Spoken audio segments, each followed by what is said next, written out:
si ɗum feƴƴi wadribu lahum waɗan ɓe masalan misal rajulayni fi worɓe ɗiɗo jaalna min waɗani li ahadihima o goɗɗo e maɓɓe jannatayni zardenji ɗiɗi min anabin immorde inabu wa hafafnahuma min howiri ɗi zardenji ɗiɗi bi nahlin tamaro tamaroje Allah subhanahu wa taala fuɗini tarini zarden on ha huɓiti hay gerto kum feƴƴata hogo ngon tumbi mana ko jawdi na ferema ko howa nder ton kon wa jaalna min waɗi kadi baynahuma hakkude ɗi zardenji ɗiɗi kadi zar an ngesa molanamba ɗum ɗon hino yoori mi mana no woni leydi no woni jordi tata ɗum ɗon ko remete to ko parawol hakkude on ko jordi ɗon kadi koko remete Allah hawtidiri ɗum ɗo fof howi o qissa mawɗo kadi woni ko natan ɗe ɗo ɓe inni en ka tafsir façon ji boyi eno ari ka tafsir ji ɗo kadi en adday tun qissa ɓurɗo raɓɓuɗude e mum mo tañƴini ɓen on hino ɓuuri jikkude no ɓuuri sellude e mum ko yimɓe ɗiɗo gollidaynoɓe oya ko julɗo oya ko keefeero yehi ɗon ha tawi julɗo on enele tawi watana ɓurude o keefeero ko raɓɓiɗi kon o wi ɓe sendu ɓe sendi goto kala e maɓɓe no guluuje 7 goto kala e maɓɓe heeɓi guluuje 4 e nder on guluuje 4 keefeero on ƴetti wulure soodi maccuɓe jombi jiwɓe ƴetti wulure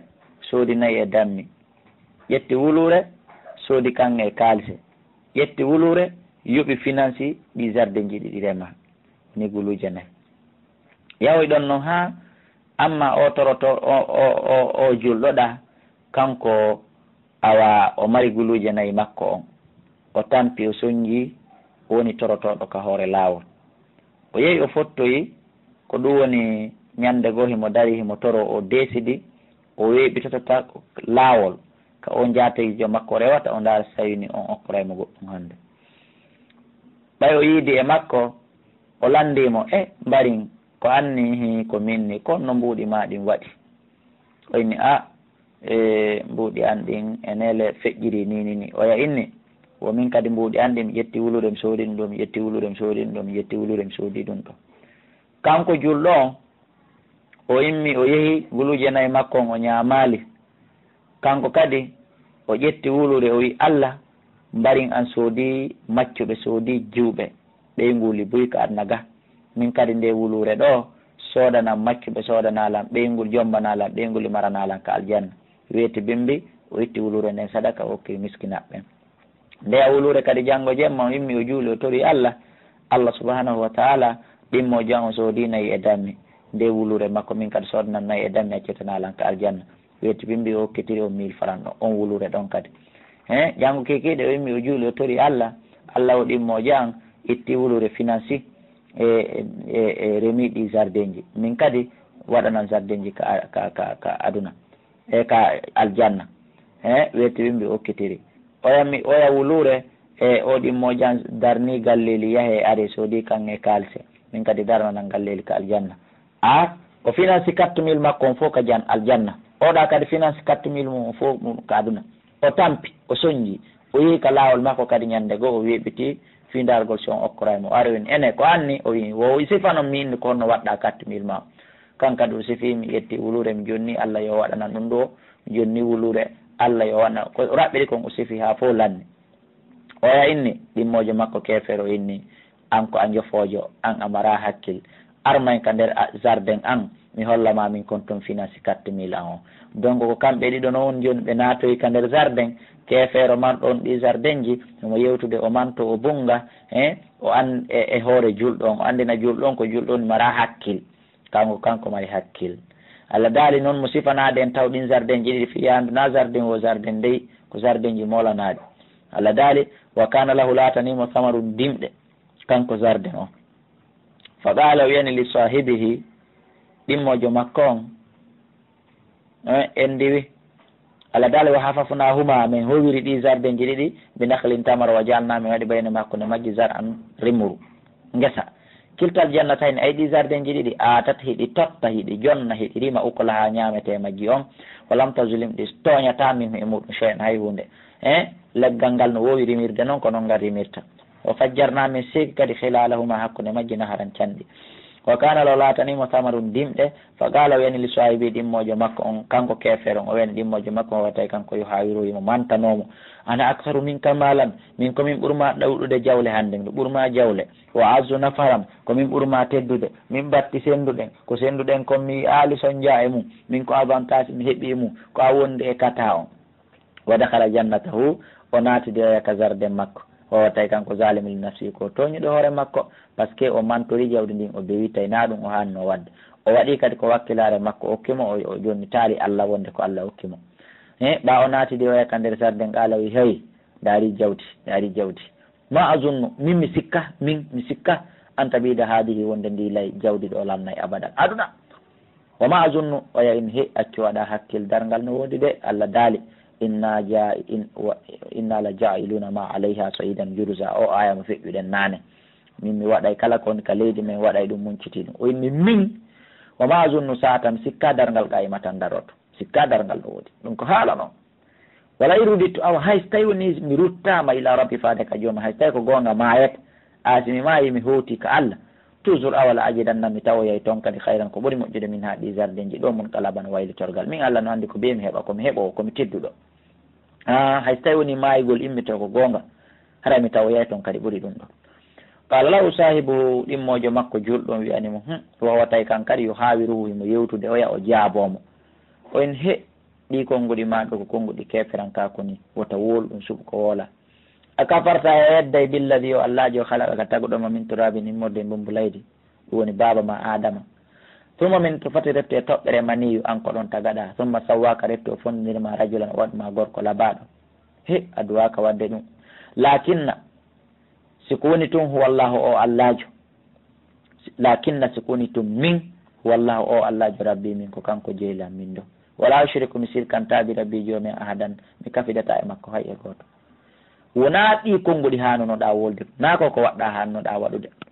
walawla hanino id dakaltuma no natunoɗa jannata ka jardin ma ɓulta wiya e yo machallahu ko Allah muuyi ko koddori e Allah ko Allah okkilan ɗum la quwwata doole ala illa billahi sowonaka Allah ko ɗum hannoɗa wolde kono a wawlaali in tarani sa yiilan min hannde ana ko min agalla min ka ɓurma fanɗude malan jawle o waladan e ɓiɓɓe min komi tampuɗo komi pauvre komi miskine tawi a yii ɗum ka haqqille ma hannde fo asano tan ina rabbi joomi an yu'tiyani nde okkoytala min kadi hayran ko ɓuri moƴƴude min jannate kadi jardin ma on ɗo himo wawi kadi kanko wa yursila nde o wurtata alayha e hoore o jardin ma ɗo husbanan hendu nduluru mina sama o ittandu ko asama fa tusbiha jardin on wonta sayida leydi jalaga laaɓundi ɓoyi tawa yata lekkulle gilderga aw yusbiha ma wonta ma uha ndiyan jardin o gawran ɓeeɓu ɗum tawa hannde kadi falan tastatia a wawata heɓanta feere lahu wonande ɗi jardin ji ma yeehe are hectare ji tawa a wawata talaban ƴogol ndiya yarna ɗum ɗo fof hannde kadi yoora Allah ino wawi ɗum suɓu ko woola a innayyi ko ha ogayno yewtude kanko julɗo on ko ɗum waɗi si julɗo yewtata ko woni wo ko ɓuri kon o woolay tun Allah waɗira no o woliri noon madama koɓe jatigi gaynugol makko wolugol ɗum ko ɗon e ɗon wo heeta huuɓita nde tamarihi dimɗe aljanna on dimɗe jardin makko on kanko kefeero on ko ɗon e ɗon henndu ari huuɓiti jardin on fas sunnimo few bonnimo elminimo ni termine yo iwa boowal fas ba o wontino hannde kadi yo galliboy mo waylita ka fayyuɗe makko ɗen yeeɓa alama an faga e dow jawle ko finance dépense fi e nder o jardin waya tawi kanko kañum jardin on jonno hawiyata no woni yanɗo woni munciɗo woni fukkiɗo ala urushi ha e hoore makko on ɓe mana o suƴƴitori hoore makko nde ko ɗum woni halkike lanni waya ɓoloyimo inna noon ya laytani e jallo am lam ushriku bi rabbi hara bette mi sirkanano joomi an ahadan hay e goto walam takun lahu latanakimo hande kadi fiyatun fedde yansurunahu mono wallamo min dunillahi ko hina Allah wama kana o wonal kadi muntasiran ko wallitotoɗo hoore makko hunalika ko ɗon e ɗon alwalaya to o faami jaka jeygolngol lillahi ko Allah waɗani alhaqqika gonga jaka goto jeeya goɗɗum huwa ko kanko Allah hayrum ɓuuri moƴƴude tawaban barjari kanko ɓuuri moƴƴude joddi wa hayrum kanko ɓuuri moƴƴude okuban battane ko ɗon o andi ɗum tawi woni gomɗinal trop tard donc ko andi ngollen tawi hoolor jawle men e ɓiɓɓe men e laamu ko laami ɗen hoolor en rabbul ibad si ɗum feƴƴi wadribulam waɗaɓe masalal hayati niya misal ɗan gurdam adana ɓe anda na cowodeteɗan ni na mantorteɗan na ɓungirteɗan gurna anna ka mayi no wayno ndiyam anzalnahu min jippina ɗam men sama min itta ka sama faktalata bihi ndiyam ɗan ara jillodira e majjanna batul ardi puɗi leydi ndi ndiyam ɗan ara legoy awa leydi ndi hecciɗa ndi fuɗa fa asbaha puɗi ɗin wonta hashiman ko ɗum woni soyɗuɗi yoruɗi tadruhu riyahu hendu ɗum wifa ɗum ruynanaɓe few ko ni woni misal aduna argol ndiyam ɗan jillodira e puɗi ɗin wiɗen ko jippagol mani gorkon e debbo jillodira fuɗugol puɗi ɗin ko jibinegol bobon o janɗa o laaɓe o mawna yorugol puɗi ɗin ko nawyugol oɗo sukama oɗo jiwo hendu ndu ruyna ɗum ko maygol makko o naade ka kaburu o muncito o wonta leydi wa kana allahu ala latika ala kulli shay'in dow kala hunde mo ko tadiran ko o wawɗo almalu jawdi wal banuna e ɓiɓɓe worɓe no duwa ɗaɓɓede ko goonga no duwa ɗaɓɓede dey wona wasi ko yen jaasu koyo en aamu koyo en feebol ko en tumbidir juuɗe jooɗoɗen ɗi ko duwaɗi ɗaɓɓede kono ko yen anndu no ɗaɓɓiɗen ɗi zinatul hayati duniya ko cuɗari gurdam aduna ni musidɓe julɓe ko anndingol en jawdi ino labina goɗɗo ka aduna ɗo ɓiɓɓe worɓe no labina goɗɗo kadi ka aduna ɗo so wakkile ke o rewi Allah ɗi wona saabu kadi o laaɓe ka laara so o rewiraɗe ɗi Allah o yettiri ɗi Allah ɗi wona kaani nayi ɗimo ka laara kono ko aduna kam julɗo e kefeero jawdi dagindi e harmundi mo heɓindi ka aduna ɗo ndi labinaymo kono wal baqiyatu salihatu ko moƴƴi heddotoɗi ɗin ka Allah hayrun ko ɗin ɓuuri moƴƴude inda rabbika nokku ka jewma sawaban baraji wa hayrun amalan ko ɗum kadi ɓuuri moƴƴude yela ko ɗum ɓuuri moƴƴude battane wa yawma nusayyiru jibala ñande men ruynoyɗe e pelle wa taral arda a yiya leydi ndi barisatan hara ko ndi feeñudi mimana hindi laaɓi pos ndi woni boowal terrain goto wa charnahum min muɓitaɓe kamɓe tagore nden falam no gadiri min wirnata ko ɗum woni min accatamin e maɓɓe hadan hay e goto ɓe fof ɓe tummodira wa uridu ɓe weeɓite ala rabbika ka jomma soffan hara koɓe saffeji Allah inna ɓe eyo hiɗon holorno jawle aduna awa hande laqad ji'tumuna gomɗi on ari men kama halagnakum on ardi ka min ɗo wano men tagirno on noon awwala marratin ka arande lawol on jibina on hippaki kufuni on wattaki silip on wattaki soksiol on wattaki sutiyewol on wattaki hay bagum awa hande kadi on ardi men ɗo honto jawdi komin hokkuno on kon ka aduna ndi wonno ɗon mantorde bal koni zaamtum on fenino wi ɗon Allah najala lakum wonde min waɗanali on mawida ruttorgal min waɗanali on ahadindi maayo toon immito ɗon min waɗanali on fodore awa e hino en ɗo hande o wodi alkitabu talki ɗin adde walline fataral mujrimina yey bandi ɓen mushfiqina haray ɓe huuli ani maape min ma fi saabu koɓe andi ko hino e nder talki ɗin ɓaɓe fayaɓe fayta koɓe waɗi nder toon waya quluna ɓenna ya waylatana e jalla amen siɓe jangi talki ɗin ɓenna mali hadal kitabi kon ɗum heeɓi ɗi talki kañum la yo wadiru ɗi accali sahiratan ko ɓuuri fanɗude komin wowli e komin huyi wala kabiratan wona ko ɓuuri janɗude illa sa sona ɗi mofti fo ɗi tawni ɗo hay komin wolirno sana ko yaagal e denɗura yaagal e keynira yaagal fo muɗum ɗi watti ɗo komin wolirno sama kala fof Allah daali wallahi wa wajaduɓe tawa ma amilu ma kala hunde amilu koɓe golli soobe e sama kala boni moƴƴi ɗuuɗi fanɗi kene e gunɗo sana ko yaagal e ko hina ɓe tawa fof muɗum haaldoyan hino tawa ɗon musidɓe julɓe jaka on andi konnguɗi men ɗin fof en taw yayno winda golle men ɗen fof watten yilide kala ko annduɗen en wata fillitade ka mbatu kala ko annduɗen en yiiɗayo andu en wowli ka mbatu ma en howi ka mbatu jaka reno ɗen e ɗum feññinoyte ka mbatu ɓurgu janɗude woni wala yaslimu rabbuka joomi ma toñata ahadan hay e goto o ide qulna andu tumande men wiyanno lil malaikati malaika ɓen isjudu li adama sujjane adama fa sajadu ɓe sujji illa iblisa sona iblisa kana o laati minal jinni jeeyaɗo e jinna fa fasaka o fasinɗini fas an amori rabbi e yamirore joomi makko nden o sali sujjude onon noon o salike sujjande baba mo añi baba mo haasike baba mo hafatattakiduna wi on jogitoto o wa durriyata wi durriya makko on awliya weldiɓe min duni accollam min wo hum ɓeewe lakkum wonande on aduwun koɓe ayɓe mo modi awa haray on miijitaki awa haray on kalkilali bisa li zalimina bonani toñoɓɓen badalal wattitigo ko wattiti Allah ƴetti iblisa ma ashhadtum mi seedinano ɓe halqa saman tago kammuli ɗin mi noddano ɓe mi waɗi ɓe seede kam mi tagata kammuli ɗin wal arde e leydi ndin wala halqa anfusihim wona e tagugol hoore majji kanji tigi mi seedinano ɗi wa ma kuntu amin Allah mi wonali muttahida al mudillina komi jogitotoɗo majjuba ɓen aduda wallidirteɓe pes wa yawma yaqulu ñande kanko Allah daala o daaloyta naadu nodde shuraka ya kafiɗi ɗiyan alladina ɗin zaamtum ɗi fenayno ɗon ka ɗum na rewon fadahum ɓe noddadi falam yastajibu lahum ɗi nototako ɓe o jaalna Allah dal men waɗa baynam hakkunde maɓɓe mawɓe kan heedode wara almujrimuna nara bandiɓe ɓe yiya yiite ngen fa zannu ɓe fellita annanno kamɓe mo waagi o ha ɓe yana e magge ɓe muta e magge walam yajidu an ha ɓe heɓata ko wuuri yiite ngen masrifan wonkitorgol ka yiile yaheda ɗe yiite ngen ɓitawon kasore ala hayre ka takke ala suudu ka naate ala luuro ko naate ala kaka nder yiite wala gad sorrafan a gomɗi men fensiti fi hadal qur'an e nder nde qur'anare linnasi wonande yimɓe ɓen min kulli masalin ala kala ko men acci ga immorde kala mi se hunde ala ko men acci kono wa kana al insanu neɗɗo o laatike aksara shay'in himo ɓuri ɗuɗude piiji ɗin fof kala ko taga yaltinagon kawre leydi ɗo himo ɓuri ɗum jadalal rondagol yeddodiral e sakkede hunduko wama mana annasa haɗali yimɓe ɓen sakkake yimɓe ɓen a yuminode ɓe gomɗinta ide ja'ahumul huda tuma nde pewal ngal ari ɓe wa yastahfiru ɓe tuuba ɓe rutto rabbam ɓe insino kadio maɓɓe illa an tatiyam sona nde arata ɓe sunnatal awwalina laawi feƴƴunoɗi ɗin e hoore feƴƴunoɓe ɓen ɗum woni lette aw yatihumul adabu ma ande lette ɗen arata ɓe ɓobulan haray ɓe fewtodiri e maɓɓe ko ɗum tongi ɓe gomɗingol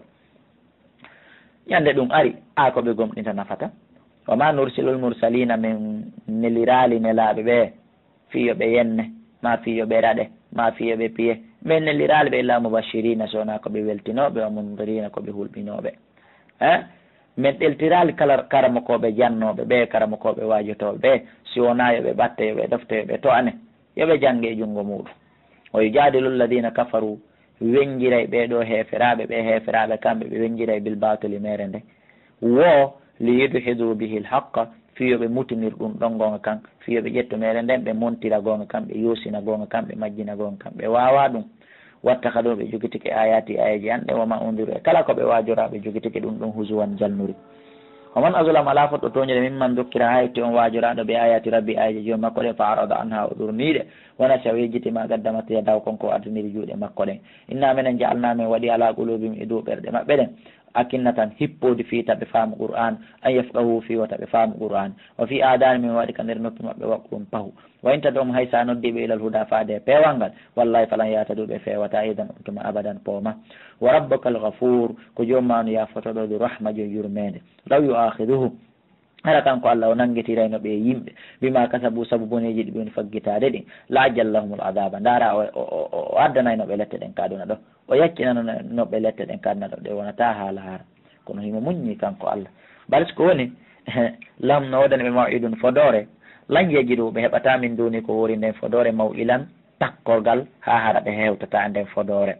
wa tilkal ɓura ɗeɗo cey halaknama men halkiɗe saabu hon ɗum lamma zolamu ko tuma nde ɓe toñuno ko andingol on onon lagene kadi son continue e toñe ɗen on tubali o halkay yo Allah on dandu wa jaalna o waɗi li mahalikimi wonande halkugol ɓengol mawidan fodore fi dargol si ɓe tubay ɓe rutto ɗoyi ɗum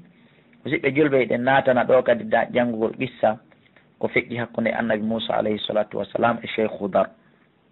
annabi Moussa ɓe inni en ka tafsir o waaji nokku goo hakke ko waajugol laba woɓɓe en Moussa est ce que wama e janngude hino ka moɗon toon annabi Moussa make la ala koye tafsir de yiɗen si selli wallahu alam si sellali awa kono noon ko tafsir lolluɗo kadi Allah inni awa Moussa mi hollete no woodi ko ɓurma janngugol muɓu ƴettu bondoli ma o halfin yimɓe maɗa ɓen annabi Haruna yo jannu yo waajo kene yo jul yow ha kamaji en iɗi fotti ɗon a taway ɗon aden jo amen momin hokki gandal mono wiye Hudar anday on no ɓurma janngude o moɓi bagage makko on kanko e jangganakujo makko heno wiye Yusha'u bun Nun ɓe yooɓi jooɓo maɓɓe on ɓe yeeɓe ɓe sattende e laawol ngol ko raɓɓiɗi kon ɓe yaha ɓe yiidi e makko o jannimo ɓissa on no juuti wallahi ɓissa on no juuti moƴƴa mi raɓɓindini o nodday ka numéro ji e 63 60 53 09 ma ɗum 60 60 53 09 ma ɗum siko selcon on waɗon 67 même numéro orange son 68 même numéro e si on faami donc kanko an Allah subahana wa taala waɗi oɗo qissa ka jannugol en piiji yogaji gogo andingol e mo ɗaɓɓa e gandal o tampay o soñjoto o toonay kadi karama ko makko si tawi woni koye gandal ngal barko waɗi e maggal saabu annabi Moussa waɗi voyage ji boyi sattedeji boyi kono yaalka Qur'an ka o wulliti wonde ami tampi mi soñjiki amma e juri ɗaɓɓugol gandal ngal ɗo en yiyay nder ga joni kaw inni awa en heeɓi tampere sonja e nder ngol laawol me qur'an diina islam ma ɗum kala hunde moƴƴere ko be yangane ko be financane ko be tampane so tawi koye bartuni ɗum ko goho ɗimmel ngal jaka sa janggay gandal ngal nafe ko yaw tawa karama ko ma helta koppi ma ɗille koyɗe makko o janne Allah no wawno ne lande cheikhu dar o ara o janna annabi Moussa kono arayno barki waɗata e gandal ngal tati e andingol en adduwaka wi'ude wama ala ton ma ɓuri ma ala ton goto kala no way ko hakkudejo natanen issa on wayde qala Moussa ante tuma annabi Moussa ma kanno li fataw suka makko on ɗum ko Yusha ibn Nun la abrahu mi fawtota ko mi accata miɗo yaha hatta abluga ha mi hewta e majuma albaharayni kamaji ɗe ɗiɗi fotti ɗon ko ɗon o haalana o tawa e karama ko makko jannowo mo on aw amdiya mami yahugo bandu mum ne woɗɗuɗo ɓe nangi laawol ɓe falamma balaga tumane ɓe hewtuno majuma a baynima e hawtodiral maji ɗen ɗiɗi kamaji ɗen ɗiɗi fotti ɗon nasiya ɓe ejjiti hutawma linguel maɓɓe ngel hiɓe sa'u linguel yooɓi fi ko ɓe ñaama ɓe ejjiti ngel ɗon Allah noon no haalani annabi Moussa ko ejjiti linguel ngel wo ko ɗon haray adem mo ɗaɓɓata on woni fattakada ngel kadi jogiti sabila laawol maggi on fil bahar ka baharu saraban no hawnuri ɓe wi o linguel ngel Allah subahanahu wa taala wurniti ngel watti wonki e maggel ma awa hay so ngel wurnitaka ngel polkiti ngel yani ka baharu awa ngel waɗi kiifol ngel yehi ha ngel lumboyi gaɗa ka cheikhu dar jooɗi ɗon laawol kan ngel rewi ɗon fof ndiyan ɗam fendi woni gilasire bi mana woni hayre woni laawol fiyo annabi Moussa aru jokka batte linguel ngel ha o tawa ka linguel ngel waali ɗon o laƴƴi gite tun o tawi cheikhu dar no jooɗi takkoɗa falamma jawaza tuma nde ɓe lumbuno hakke ko ɓe soñji e laawol ngol qaala annabi Moussa ma kan li fata suka makko on atina adda en no gadana soƴƴari men ndin soƴƴen lagade laqina eppa en hawri min safarina e ngol laawol men ɗo haadangol ɗo na saban tampere en hawri ɗo e tampere ko en hawrali ka tiha arba'ina sanatan yatihuna fil ardi ko en hawrali e ɗum ton qala wi arayta annabi Moussa ayi ali idi awayna tuma nde takkino ɗen tuma nde fowtino ɗen ila sahrati ka fetere fa inni min nasitul huta mi yejjiti linguel ngel ɗon moti wama sani hu dara yejjintina Allah ngel illa cheytan sowna cheytane an adukura hunde mi anditata fi maggil ɗum no holla en kala tampere kala sattede kala faljere ko heeɓi ko iblisa jonnitete wona Allah watta kada linguel ngel jogiti sabilahu laawol maggil on fil bahari ka baharu ajaban no hawnori musidɓe julɓe qala wi eyo Yushaw awa dalika ko ɗon tigi ka yejjutoɗen linguel ngel ko ɗon tigi ma kunna laatiɗe nabhihi ɗen ɗaɓɓita yiltitoɗen fartaddaɓe yiltiti ala a tarima e batte maɓɓe hiɓe arta ƙasasan hiɓe gisso hiɓe yewta fo wajadaɓe ari ha ɓe tawi abidan oɗo jiyaɗo min ibadina jiyaɗo jiyaɓe men mono wiye cheikh Hudar wona o annabajo ko cheikhujo woɓɓe kadi wi ko annabajo ala kulli hal ko jeyaɗo e ibnu adama jibinaɗo reedaɗo jibina no meɗen ni kono Allah subahanahu wa taala no hokkimo gandal ko kanko tigui Allah o guirriti ataynahu momin okki ɗum rahmatan yurmede min andina e morde ka amen wallamnawo meɗen janni o min ladunna e morde ka amen ga ilman gandal Allah Moussa annabi Moussa ma kanimo huni laawol ko addimo ko fiyo oya jannumo oyni ene cheikh Hudar hal attabiuka taw si accay mi jokke alanto allimani fiya jannan mimma ullimta immorde konko jannaɗa rushudan peewal qala wi Moussa hiɗa ɗuuɗi landagol ay an nde yetade makko ala laawade inna kan lan tastati a wawata mayya wondude an saburan muññagol saabu ɗuɗugol ma landen annabi Moussa no landi moƴƴa kono julɗo ko yo lando fino faltora dina makko kan kono noon kadi mi felama e lande ɗe waka e fatasbiru kono no mum ñorta alama alam to bihi e konko a humpitaki e fi muɗum huɓuran humpitagol konko a mara gandal mum kalam ne Moussa maki karamo koyen acce tumi jokka o sa tajiduni si Allah jaaɓi a tawaylan inchallahu si Allah jaaɓi sabiran komi muññiɗo ɗoftiɗoma wala asilaka mi yedatama amuran e fiyaki o cheikh Hudar inni o waɗanimo sarti so tawi ko yoɓe wondu o jannamo gaala wi awa sarti on fayni tabatani sa jokkilam fala tasalni wota landolan kalima goto ta landolan hay landawol gotol an cheyin hay pus kala ko yiɗa mi waɗi ko hawnuma wata a lando hatta uhdisa laka ha mi yewte ha mi fuɗɗanoma min e konko mi waɗi ɗon dikiran jantanagol ma nani o wi awa ɓe halde ɗum fam talaga ɓe yeehi e nder ko ɓe yahata ko hatta ida rakiba ɓe waɗɗo fi safinati e laana haraka ha o fekki kal laana o bonni ka e hoore noon ɓen piloteur ɓe doginoɓe ɓe yoɓinali ɓe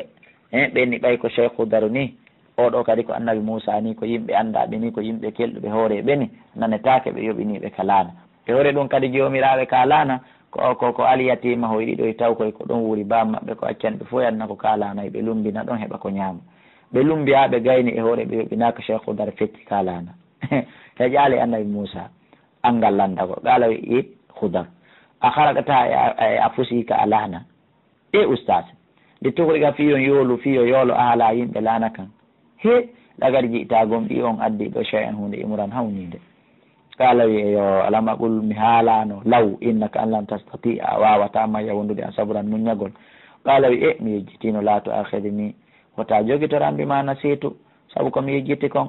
mi yejjutu mi landi wala tour heqqini kono noon